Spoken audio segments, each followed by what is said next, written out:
कहते हैं कि इंसान को अपने जीवन में अगर वो चर्च में जा रहा है तो उसका सबसे जो मूल चीज़ होता है वो होता है परमेश्वर के वचन को ध्यान से सुनना। हमारे आज चर्च में क्या बताया जा रहा है, यानी परमेश्वर का जो दास है हमको क्या सिखा रहा है परमेश्वर के बारे में।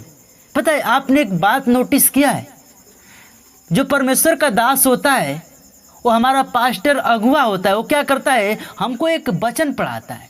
वो वचन जानते हो क्यों पढ़ाता है? ब्लेसिंग के लिए, क्योंकि वो वचन खुद से पढ़ सकता था वो, लेकिन फिर भी जानते हो हम लोगों को अपने मुख से बुलवाता है। वो जानता है कि वचन में क्या है, सामर्थ है।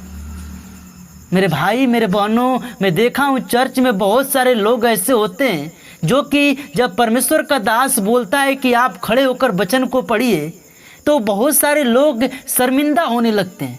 मैं परमेश्वर का वचन पढ़ूं, मैं पढ़ूं, लेकिन नहीं, आपको शर्मिंदा नहीं होना है। आप में एक लालसा होना चाहिए परमेश्वर का वचन पढ़ने के लिए, क्योंकि यीशु का एक वचन है वो क्या हमको सिखाता है। आइए हम थोड़ा पढ़ेंगे उसको।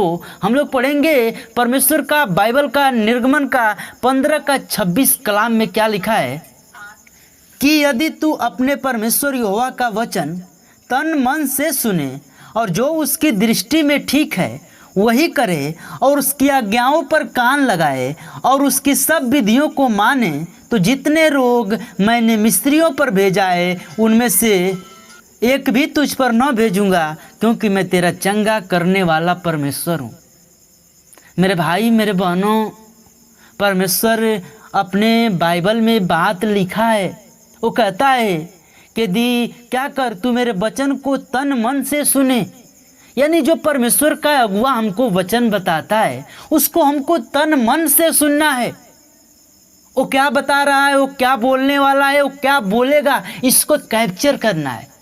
क्योंकि जीसस अपने पिता के काम को इस तरीके से करता था कि लोगों को भाता था, लोगों को ये समझ आने लगा कि यीशु ही परमेश्वर है।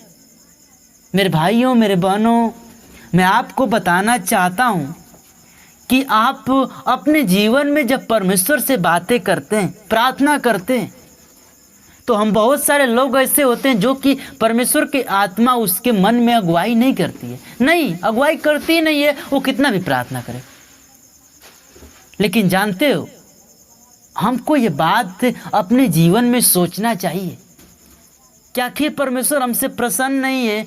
क्यों परमेश्वर हमसे बातें नहीं कर रहा है, हमारे प्रार्थना को नहीं सुन रहा है? नहीं, बहुत सारे लोग ऐसे होते हैं जो विपत्ति आ रही है लेकिन उसके बारे में नहीं सोचते, सिर्फ यीशु को कोसने लगते हैं। मैं चर्च जा रहा हूँ, मैं पास्टर से प्रार्थना करा रहा हूँ, लेकिन मेरे जीवन में बीमारी नहीं जा रही है।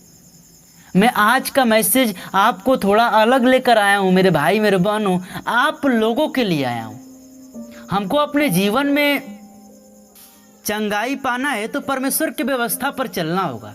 तो आज के इस मैसेज को यहीं क्लोज करूंगा, लेकिन जाते जाते एक बात कहूंगा कि एक बात हमेशा अपने जीवन में नोटिस करना कि ये दुनिया, ये संसार, यानी यहाँ तक कि आपके घर के लोग भी नहीं चाहेंगे कि आप परमेश्वर के काम को बढ़ाएं। क्योंकि जानते हो इससे क्या होता है, क्योंकि जब एक आत्माओं को बचाओगे तो परमेश्वर आपको स्वर्ग में वो सोफा देगा, वो गद्दा देगा जिस पर आप बैठेंगे। आपका पूरा आजीवन परमेश्वर एक स्वर्ग में अनंत जीवन देगा। लेकिन इस शैतान को नहीं देखा जाता है कि कैसे ये सोफे पर बैठेगा, कैसे परमेश्वर के दाहिने हाथ में बैठेगा। इसको क्या करो, गिराओ। वो आपको हमेशा गिराता है, हमेशा गिराता है, हमेशा हमेशा आपको गिराएगा। लेकिन आपका चालाकी यही है कि आप उस सब को भुलाकर सिर्फ परमेश्वर के काम में लगे रहें, तभी क्या होगा, आप सफल बनेंगे। क्योंकि यीशु जब अपने परमेश्वर के काम को पूरा कर रहा था, बहुत रुकावटें आई, उसके मन में कीले ठोकी गई, उसके हाथ में कीले, पैर में कीले, उसके मन में बहुत सारे गलत वर्ड बोला गया। वो बहुत सुना, बहुत बर्दाश्त किया, लेकिन आज क्या हुआ, अपने पिता के काम को नहीं छोड़ा।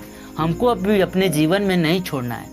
मिलते हैं नेक्स्ट वीडियो में, तब तक सभी मसीही भाई बहनों को यीशु के नाम से जय मसीह की और आमीन। चैनल को सब्सक्राइब जरूर करें।